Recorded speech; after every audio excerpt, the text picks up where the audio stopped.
যে হাসি নবীজির দুঃখ দূর করত, আজ সেই হাসি চিরতরে নিভে গেল। মক্কার একটি সকাল, শহর জেগে উঠেছে, কিন্তু একটি ঘর আজ খুব নীরব, খুব ভারী। সেই ঘর যেখানে এক সময় হাসির শব্দ ছিল, ভরসার কথা ছিল, নবুয়তের প্রথম আলোর সাক্ষী ছিল।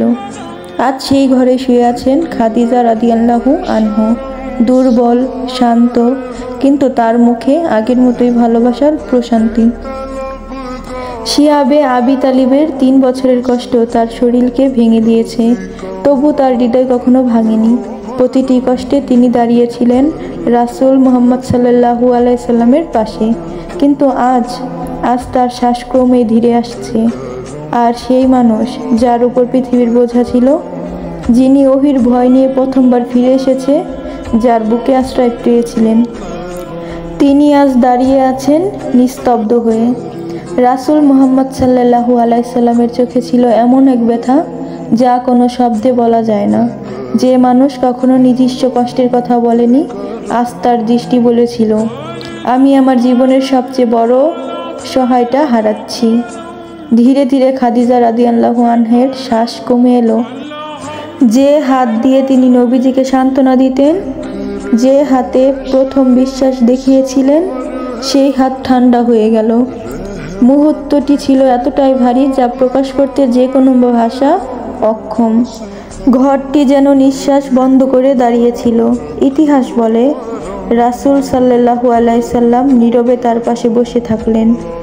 কোনো চিৎকার নয়, কোনো অভিযোগ নয়, শুধু গভীর নীরবতা এবং চোখের এক তীব্র শোক।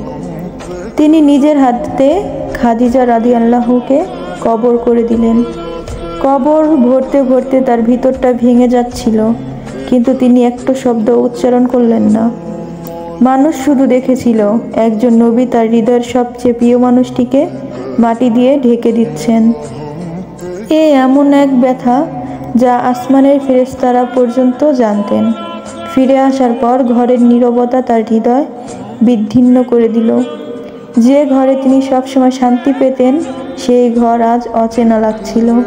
চায়ের কাপ নেই, খাদিজা রাদিয়াল্লাহু এর নরম কণ্ঠ নেই, দীর্ঘদিনের ক্লান্তি গলে যেত এমন চোখের দৃষ্টি নেই। ইতিহাস বলে, রাসূল মুহাম্মদ সাল্লাল্লাহু আলাইহি সাল্লাম চুপচাপ বসে থাকতেন। মাঝে মাঝে তার চোখ ভিজে উঠত। তিনি ছিলেন পৃথিবীর সবচেয়ে দৃঢ় মানুষ, তবু আজ তার হৃদয় ছিল ভাঙা। সেই বছরকে বলা হয়েছিল হুজনের বছর। তিনি কখনো কোনো বছরের নাম দেননি, কিন্তু খাদিজা রাদিয়াল্লাহু আনহার চলে যাওয়ার বছর তিনি নিজেই সেটিকে বলেছিলেন দুঃখের বছর। নাম বললেই বোঝা যায় কত বড় ক্ষত ছিল এটি তার হৃদয়ে। বহু বছর পরেও তিনি খাদিজা রাদিয়াল্লাহুকে ভুলতে পারেননি।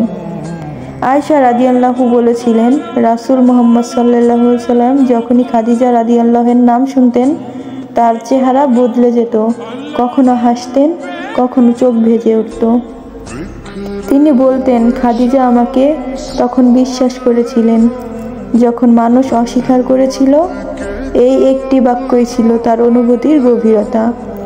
এমন প্রেম যা মৃত্যু পার হয়ে প্রাণে রয়ে যায়। তার বান্ধবীরা এলে নবীজি সাল্লাল্লাহু আলাইহি সাল্লাম উঠে দাঁড়াতেন, সম্মান দেখাতেন, উপহার দিতেন। আয়েশা রাদিয়াল্লাহু আনহু বুঝতেন, যে নারী চলে গিয়েছেন তিনি তবুও জীবন্ত আছেন রাসূল মুহাম্মদ সাল্লাল্লাহু আলাইহি সাল্লামের হৃদয়ের প্রতিটি ধাপে। এটাই ছিল তার অবস্থা, শুধু একজন স্বামীর নয়, একজন নবীর, একজন মানুষের হৃদয়ের গভীরতম শোক। তিনি কখনো ভেঙে পড়েননি, কিন্তু তার চোখে, তার নিঃশ্বাসে খাদিজা রাদিয়াল্লাহু ছিল সব সময়। তিনি ছিলেন তার প্রথম বিশ্বাস, প্রথম ভালোবাসা, প্রথম সান্ত্বনা, প্রথম সমর্থক। এবং সেই মানুষটিকেই হারানো তার জীবনের সবচেয়ে বড় দুঃখ হয়ে রইল। হায় আল্লাহ, আমাদের খাদিজা রাদিয়াল্লাহু এর মতো জীবন সাথী দান করুন সবাইকে, আমিন।